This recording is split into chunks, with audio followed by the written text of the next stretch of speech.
ఏ ఏజ్లో స్టార్ట్ చేస్తారు అసలు మేము? షయాజీ షిండే బాయ్స్ అంటే ఎయిత్ క్లాస్ అండి. 8th క్లాస్ నుంచి. అయితే అక్కడ నుంచి ఒక మామూలుగా చేయమంటే పోకిరి, ఆ టైంలోనే పోకిరి వచ్చిందన్నమాట. సో బాగా అది రీచ్ అయింది, ఇండస్ట్రీ హిట్ కొట్టింది. సో చేయమంటే ఒకసారి చేశాను. ఒకసారి మీకు చేసి చూపిస్తాను ఒకసారి. అందరూ వచ్చారా? ఇంకా ఎవరైనా రావాలా?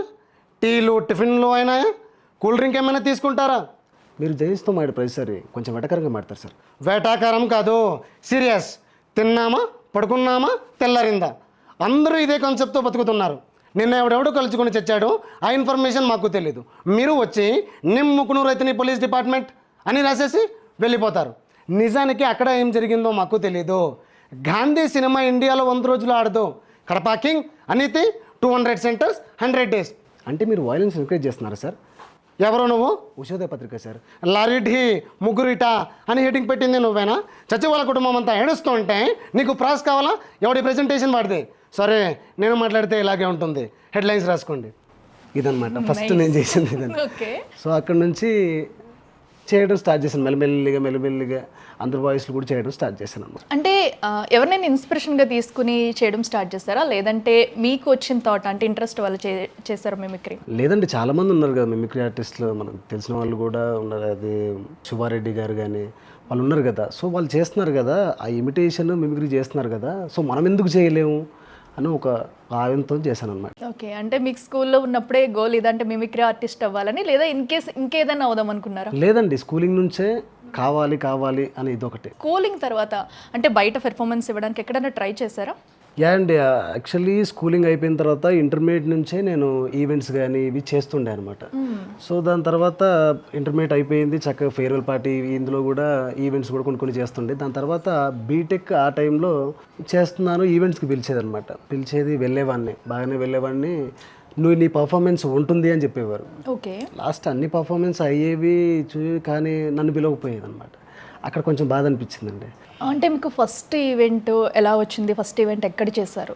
మెయిన్గా బర్త్డే పార్టీస్ ఇవి ఉంటాయి కదండి. సో అందులోనే మామూలుగా అంటే పెద్ద షోస్ మాత్రం ఏం రాలేదు. చిన్న బర్త్డే పార్టీస్ కానీ ఈవెంట్స్ కానీ చిన్నవి ఉంటాయి కదా. నాకు కొన్నిసార్లు అనిపిస్తుందండి, అమ్మాయిగా పుడితే బాగుంటుంది, అబ్బాయిగా అనవసరంగా పుట్టాను అని. ఇప్పుడు ఎంత చదువుకున్నా, ఎంత టాలెంట్ ఉన్నా అమ్మాయిలు కూడా ఇంకా లో ప్రొఫైల్ ఉన్న వాళ్ళు చాలా మందిని ఉన్నారు. సో చాలా ప్రాబ్లమ్స్ ఫేస్ చేస్తున్నారు. బట్ ఎందుకు మీరు అమ్మాయిలు అలా అంటారు? అండి మీరు చెప్పింది కరెక్టే. కాకపోతే ఏంటంటే ఇప్పుడు ఒక ఇద్దరు ఉన్నామనుకో, నేను అమ్మాయి ఉన్నామనుకో, ఇప్పుడు ఈ స్టాండర్డ్లో ఇక్కడ ఉన్నామనుకో, రేపు ఆ అమ్మాయి వేరే ప్లేస్లో ఉంటుందన్నమాట. అంటే వేరే లెవెల్. నేను ఆ అమ్మాయి ఇద్దరు టాలెంటెడ్, కాకపోతే ఆ అమ్మాయి వేరే లెవెల్లో టాప్ లెవెల్లో ఉంటుందన్నమాట. కానీ నేను మాత్రం ఇక్కడే ఉంటున్నాను.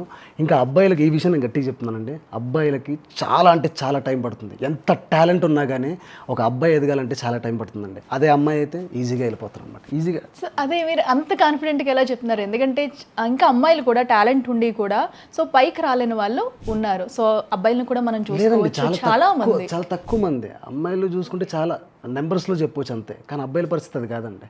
ఇప్పటికీ చూడండి, మీతో పాటైనా ఇప్పుడు మీరు ఈ స్టేజ్లో ఉన్నారు, మీ ఫ్రెండ్స్ ఎవరైనా ఎక్కడైనా టీవీ షోస్ కానీ లేకపోతే ఇవి ఉంటాయి కదా, అతను అక్కడనే ఉంటాడు.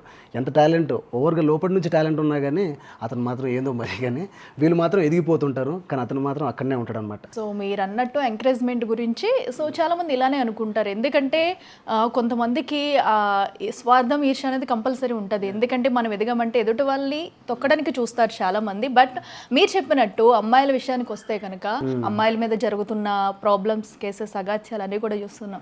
మరి వీటన్నిటికీ రీజన్ ఏంటండి, ఏం చెప్తారు? సో అబ్బాయిల వల్లే కదా? అబ్బాయిల వల్లే అండి, కానీ అందరు అబ్బాయిలు అలా ఉండరు కదండి. ఎవరో కొంతమంది వల్ల, వాళ్ళ నీచ బుద్ధి వల్ల ఇట్లా జరుగుతుంది. కానీ లేకపోతే అబ్బాయిలు అంటే అందరు అబ్బాయిలు కూడా మంచోళ్ళు కాదా, అట్లా లేదు కదండి. సో మీరు ఫస్ట్ చిన్న ఈవెంట్స్ ద్వారా స్టార్ట్ చేస్తున్నారు. అయితే ఓవరాల్గా మీరు ఎంతమంది వాయిసెస్ మిమిక్రీ చేయగలరు?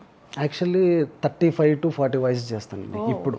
ఓకే, పెక్యులర్ వాయిసెస్ అని కొన్ని ఉంటాయండి. ఇప్పటివరకు చేశారో లేదో నాకు తెలియదు, ఆ వాయిసెస్ కూడా నేను చేస్తాను. అంటే మీరు ఇప్పటి వరకు చేసిన పెద్ద ఈవెంట్ అంటే ఏది చెప్తారు? ఈవెంట్ అంటే పెద్దగా ఏం చేయలేదండి, మామూలుగా బర్త్డే షోస్ కానీ, ఒకవేళ మన క్యాంపెయినింగ్ చేస్తే ఆ మీటింగ్స్ కానీ అందులో చేస్తాను తప్ప పెద్ద పెద్ద మీటింగ్స్, ఏ పెద్ద ఈవెంట్స్ మాత్రం ఏం చేయలేదు. సో ఫ్యామిలీ బ్యాక్గ్రౌండ్ ఎలా ఉంటుంది, అంటే వాళ్ళ సపోర్ట్ ఎలా ఉంటుంది, మీరు ఏం చేస్తా అన్నా ఎలా ఎంకరేజ్ చేస్తారు? బాగుంటుందండి, వాళ్ళు కూడా ఎంకరేజ్ చేస్తారు బాగా, సరే చెయ్యి అని అంటారు. సో అందుకని ఇక్కడ దాకా వచ్చానంటే వాళ్ళు ఎంకరేజ్ చేయబట్టే కదండి. అంటే మీ ఫ్యామిలీ మెంబర్స్లో ఎవరైనా ఉన్నారా ఇటు ఇండస్ట్రీలో కానివ్వండి, లేదా ఇలా మిమిక్రీ పరంగా, లేదా ఇన్ కేస్ ఒక నాటకాలు వేయడం కానీ అలా ఎవరైనా మీ ఫ్యామిలీ మెంబర్స్లో ఉన్నారా? లేదండి, ఎవరు లేదు, మీరు ఒక్కరే ఇంట్రెస్ట్తో